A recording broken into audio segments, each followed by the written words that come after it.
Shalom, berjumpa kembali dengan saya Jimmy Suhadi. Dan hari ini kita akan membahas topik mengenai mengapa Allah dipanggil Bapa. Saudara, mungkin kedengarannya kalau kita tidak mengerti kedengarannya kita ini terlalu sombong, kita terlalu berani, kurang ajar memanggil seorang pencipta yang luar biasa sebagai Bapa. Kedengarannya seperti itu, tetapi mari kita mau membahas, kita mau melihat cara pandang Allah pencipta terhadap kita. Bahwa apakah betul kita yang kurang ajar atau memang ini kehendak Dia. Ya, kehendak Allah supaya ada satu hubungan, ada satu ikatan yang begitu indah terjadi antara Bapa, antara Allah dengan kita ciptaan yang dipanggil sebagai anak-anaknya. Lihat, ada 4 alasan mengapa kita berani memanggil Allah sebagai Bapa. Yang pertama adalah, saudara, kita lihat di Kejadian, ya, di Alkitab Perjanjian Lama, di Kejadian 1 ayat yang ke-26 dikatakan demikian. Berfirmanlah Allah, baiklah kita menjadikan manusia menurut gambar dan rupa kita, supaya mereka berkuasa atas ikan-ikan di laut, dan burung-burung di udara, dan atas ternak, dan atas seluruh bumi, dan atas segala binatang melata yang merayap di bumi. Nah, saudara, lihat ada 2 hal di sini dikatakan. Yang pertama adalah bahwa kita manusia diciptakan serupa segambar Allah. Apa artinya? Ya, saya yakin sekali artinya Allah menciptakan manusia tidak jauh berbeda, serupa, segambar. Sehingga Dia mau sebenarnya ciptaannya ini adalah keluarganya. Ya, keluarga Allah. Ada satu hubungan, satu ikatan yang luar biasa. Bahkan waktu manusia dibikin dari tanah, masih berupa patung, sebelum Dia menghembuskan nafasnya, maka manusia itu hidup. Artinya manusia itu punya satu ikatan yang luar biasa. Manusia hidup karena apa? Hembusan nafas Allah. Jadi rencana dari pertama Allah menciptakan manusia. Dan kalau kita membaca di Kejadian, dikatakan bahwa Allah berjalan di Taman Eden. Allah ngobrol dengan ciptaannya, yaitu Adam dan Hawa. Ada satu ikatan yang luar biasa. Ada satu hubungan yang begitu erat antara Allah dan manusia. Ada antara pencipta dengan ciptaannya. Alasan yang kedua, saudara, adalah kita lihat di 1 Yohanes 3 ayat yang pertama. Demikian bunyinya. Lihatlah betapa besarnya kasih yang dikaruniakan Bapa kepada kita, sehingga kita disebut anak-anak Allah. Dan memang kita adalah anak-anak Allah. Karena itu dunia tidak mengenal kita, sebab dunia tidak mengenal Dia. Nah, saudara, lihat bahwa kita tahu Allah itu adalah kasih, dan Dia menciptakan kita dengan kasih-Nya. Ya, Dia menciptakan kita karena Dia ingin menyalurkan kasih-Nya kepada kita. Sehingga dikatakan bahwa kita adalah anak-anak Allah. Dan Tuhan mau bahwa hubungan ini bukan sekedar pencipta dengan ciptaan, tetapi ada hubungan yang indah, sehingga kita dianggap sebagai anak. Seperti kita sekarang manusia, kalau kita menikah, kita punya anak, kita akan memberikan apa yang kita punya kepada anak kita. Betul? Demikian juga anak kita. Dia memiliki apa yang kita miliki. Kita memberikan kuasa kepada dia untuk menikmati apa yang kita miliki. Nah, demikian juga saudara, pencipta memberikan kuasa kepada manusia. Artinya ada satu hubungan yang begitu dekat. Ya, begitu dekat. Sehingga tidak terlihat adanya jarak, adanya satu batasan yang begitu membentengi hubungan itu. Dan yang ketiga adalah, saudara, lihat, bahkan setelah manusia jatuh di dalam dosa, ya, Allah tidak menghukum begitu saja. Pada waktu manusia jatuh di dalam dosa, dikatakan Adam dan Hawa kedapatan telanjang. Allah lah yang membuatkan cawat untuk dia, untuk menutupi ketelanjangannya. Wah, itu satu kasih yang luar biasa, itu satu bukti ada hubungan yang begitu erat seorang bapak kepada anaknya yang dia tidak mau ketelanjangan anaknya dilihat. Demikian juga kalau kita lihat dalam perjanjian lama, Allah mengutus nabi-nabi, Nabi Musa dan sebagainya, ya, untuk mengingatkan, untuk memberitahukan kepada manusia supaya manusia kembali kepada Bapa penciptanya. Sampai kita lihat bahwa pada satu titik Allah yang tadi kita bilang Bapa turun ke bumi menjadi manusia. Ya. Yang disebut dengan Yesus yang lahir dari Maria. Dan ada kata lain yang mengatakan Isa bin Maryam. Ya. Yesus datang ke dunia untuk apa? Dia datang untuk menanggung dosa manusia. Ini adalah satu bukti kasih yang luar biasa. Ya, bahwa Allah tidak melihat dosa kita. Allah tidak melihat kekurangan kita. Allah tidak melihat keberadaan kita. Ya, sehingga Dia peduli, Dia mengangkat kita anak. Tetapi justru Allah melihat bahwa kita ini lemah. Bahwa kita ini nggak sanggup. Itu sebabnya Allah yang begitu baik, yang kita katakan Allah yang maha baik, Allah yang maha pengasih, itu betul-betul dinyatakan dalam kasih-Nya. Justru Dia datang mencari kita, Dia justru memperdamaikan supaya saudara dan saya dikuduskan, dibenarkan. Supaya kita bisa kembali menjadi keluarga. Ya, sehingga hubungan yang tadinya terputus, ada tembok pemisah karena dosa, tembok itu yang membuat kita tidak bisa datang langsung kepada pencipta, ini dihancurkan. Melalui apa? Kematian Yesus di kayu salib. Hancur tabir itu, dikatakan tabir itu terbuka. Sehingga hubungan itu bisa sekarang tersambung kembali. Ya, kalau kita mau memberikan contoh mungkin secara simpel, ya gampang, aliran listrik saudara. Ya, bolam lampu yang tadinya sudah mati, kenapa? Karena kabel ada dua, ya, salah satunya terputus. Sempat kepotong atau entah apa. Ya, seperti hubungan kita manusia dengan Allah yang karena dosa terputus. Dan ini kembali disambung oleh darah Yesus, oleh kematian, oleh pengorbanannya. Sehingga hubungan ini, pada waktu hubungan ini, kabel yang terputus ini disambung kembali, maka yang terjadi apa? Lampu itu menyala kembali. Atau katakanlah mungkin contoh telepon, yang tadinya terputus, kita nggak bisa halo-haloan. Tetapi dengan tersambungnya telepon itu, kabel itu, maka yang terjadi adalah kita bisa langsung mengangkat telepon kita. Dan saya langsung bisa menghubungi. Ya, seperti kita langsung bisa bicara dengan Bapak kita di surga. Oh Tuhan, ini aku.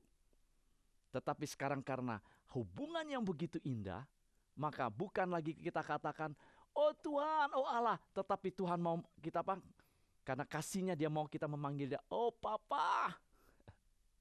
Papa, Papi, Daddy, atau apapun panggilannya. Tetapi ada satu panggilan yang indah, panggilan yang mesra dari kita sebagai orang yang merasa ada ikatan hubungan yang begitu baik. Sebenarnya itu yang Tuhan kehendaki. Itu pemulihan itu yang dilakukan oleh Yesus di kayu salib. Ya, sehingga Tuhan mau, ya Allah mau adalah Dia bisa kembali seperti dulu di Taman Eden, berbicara dengan ciptaannya Adam dan Hawa. Di mana sekarang adalah saudara dan saya. Itu sebabnya sekarang ini, ya, saudara dan saya datang kepada pencipta tidak perlu menggunakan perantara siapapun.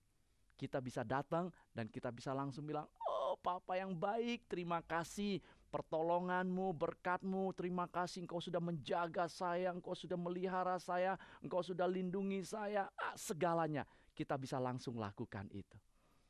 Dan poin yang keempat dikatakan bahwa sebenarnya, ya, yang lebih dulu mengasihi bukan kita.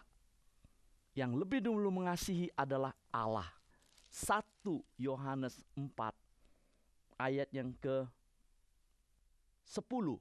Demikian dikatakan, inilah kasih itu, bukan kita yang telah mengasihi Allah, tetapi Allah yang telah mengasihi kita dan yang telah mengutus anaknya sebagai pendamaian bagi dosa-dosa kita. Wah, luar biasa. Luar biasa. Ya, saya percaya, saya sangat percaya bahwa dia dulu yang mengasihi saya. Ya, kalau dia tidak mengasihi saya, maka saya tidak mungkin mengenal dia. Amin. Dan saya yakin juga kalau sekarang ini Allah tidak mengasihi saudara penonton, maka saudara tidak akan ada di depan TV dan menonton acara ini. Ini adalah satu bukti bahwa dia mengasihi saudara. Dan adalah satu bukti sebenarnya sekarang ini Allah yang kita panggil sebagai Bapa sedang berbicara kepada engkau. Siapapun yang sedang menonton, dia sedang ingin mengatakan, mari anak-anakku yang kukasihi, aku adalah Bapakmu yang mengasihi engkau. Oh, yes, ya. Saudara, saya mau katakan tidak kebetulan saudara sedang menonton acara ini. Karena dia mau menjadikan semua kita selamat. Bukan cuma selamat, kita juga hidup di dalam dia, dalam keluarga besar kerajaan Allah. Hidup bersama-sama Bapa di surga. Kalau sekarang saya sudah jelaskan demikian, apakah masih kita dianggap kurang ajar memanggil Allah sebagai Bapa? Bagaimana menurut saudara? Sebenarnya ini adalah kasih karunia yang luar biasa. Ini bukti betul-betul bahwa Allah kita adalah Allah yang kasih. Dia ingin hubungan ini begitu dekat, saudara. Dia ingin supaya kita berani datang kepada dia setiap saat. Karena apa? Karena ada hubungan. Saudara, coba bayangkan kalau mungkin orang tua yang punya anak, bahwa anak-anak saudara nggak berani datang setiap saat. Dia punya masalah, dia punya persoalan, dan dia tidak berani datang untuk curhat, untuk mencurahkan isi hatinya, minta pendapat, minta pertolongan kepada kita sebagai orang tua. Dia pergi jauh, justru dia mencari pertolongan orang lain. Bagaimana kita sebagai orang tua? Kesel nggak? Kecewa nggak? Bahwa anak kita bukan datang minta tolong sama kita, tetapi justru pergi kepada yang lain. Dan sebagai orang tua kita akan sangat berbahagia, sangat senang kalau anak-anak kita pada waktu mereka punya masalah, mereka datang, mereka bercerita, mereka minta tolong. Dan saya yakin sebagai bapak kita pasti dengan senang hati akan menolong mereka. Setuju? Ya, itu yang dikehendaki. Demikian juga Bapak kita di surga. Dia ingin menyatakan kasihnya, dia ingin mencurahkan, dia ingin memperlihatkan bahwa dia adalah Allah yang sangat baik. Pengasih. Allah Maha Pengasih.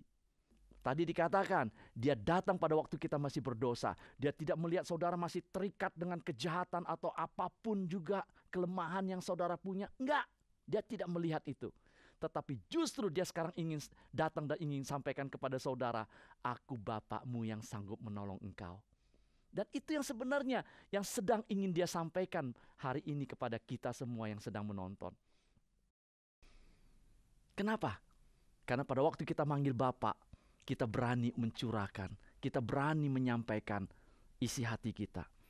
Dan dengan demikian bukti ikatan dan dia juga bisa menyampaikan pertolongan itu kepada kita. Ada kehubungan keluarga yang begitu indah. Ada hubungan yang begitu erat antara kita dengan Allah kita. Sehingga kita memanggil dia, ya Aba, ya Bapa. Yang begitu mengasihi kita. Saudara, saya berharap setelah mendengar ini, saudara tidak lagi melihat diri saudara dari kacamata saudara. Saudara tidak melihat diri saudara yang kotor, yang najis, yang berdosa, yang merasa tidak layak menerima kasih pencipta yang merasa nggak pantas. Salah saya mau katakan. Itu pekerjaan setan yang ingin membuat saudara lebih jauh dari Sang Pencipta. Tetapi hari ini, lihat, Bapakmu yang di surga memandang engkau baik adanya. Dan kalau sekarang Bapakmu memandang engkau baik, maka engkau juga harus melihat dirimu baik adanya. Amin. Setuju saudara? Jadi jangan melihat engkau tidak layak. Tetapi justru sekarang inilah waktunya, di dalam kelemahan kita, dalam kekurangan kita, di dalam keterikatan kita akan dosa yang kita nggak bisa lepas. Inilah waktunya kita datang dan kita katakan, Tuhan Yesus, Engkau Allah, Engkau Bapa yang baik. Aku percaya Engkau mengasihi aku. Saudara mau? Inilah jalannya. Inilah caranya supaya saudara bisa menerima kasih karunia yang Tuhan sediakan. Saudara akan lihat kalau saudara mau berdoa mengikuti saya, saudara akan lihat setelah saudara berdoa, hati saudara akan plong dan damai sejahtera dari Allah Bapa akan turun menguasai dirimu, dan saudara akan merasakan saudara adalah anak yang sangat dikasihi. Saudara mau? Baik, kalau saudara mau, mari ikuti doa saya. Tuhan Yesus, sekarang ini saya datang ke hadirat-Mu dalam keadaan saya seperti yang Kau tahu. Secara manusia saya tidak layak, saya berdosa. Tetapi Engkau memandang saya adalah anak yang Kau kasihi. Oleh sebab itu, ampuni dosa, kesalahan, kelemahan, kekurangan, semua yang tidak baik. Saya percaya sudah Kau ampuni di kayu salib oleh darah Yesus. Dan sekarang ini Engkau sedang mengangkat saya menjadi anak-anak-Mu. Terima kasih Tuhan, ini saya. Dan saya mau serahkan semuanya ke dalam tangan-Mu. Dan saya percaya oleh kasih karunia-Mu, oleh kuasa-Mu. Dan sekarang karena status saya adalah anak, Engkau akan memberikan kekuatan yang luar biasa. Engkau akan memampukan saya untuk lepas dari segala ikatan-ikatan dosa. Sehingga saya tidak lagi kotor, najis, tetapi saya kudus di dalam tangan-Mu. Dan kekuatan itu akan membebaskan saya, memerdekakan saya Tuhan. Dan sekarang biarlah damai sejahtera Allah turun menguasai hidup saya. Terima kasih Tuhan. Saya percaya sekarang saya adalah ciptaan yang baru. Saya adalah anak yang Kau kasihi di dalam Yesus Kristus. Haleluya. Amin. Gimana saudara? Mari, saya berharap hubungan ini tidak cuma sekarang, tetapi hubungan ini terus perlu kita kembangkan setiap saat. Dan sekali lagi saya mau katakan, Bapa kita surga 24 jam 7 hari menunggu kita setiap saat. Kita datang dalam keadaan apapun, katakan, Tuhan siap menerima kita. Tuhan siap menolong kita. Tuhan siap memberkati kita. Karena itulah kehendak Dia, hidup kita baik adanya. Amin. Terima kasih buat waktu yang saudara sediakan. Jika masih ada pertanyaan atau ada sesuatu yang ingin di-sharingkan, jangan segan-segan menghubungi saya di SMS atau email di bawah ini, dan saya akan mencoba menjawab. Sampai ketemu dengan saya Jamie Suhadi pada episode berikutnya. Tuhan Yesus memberkati.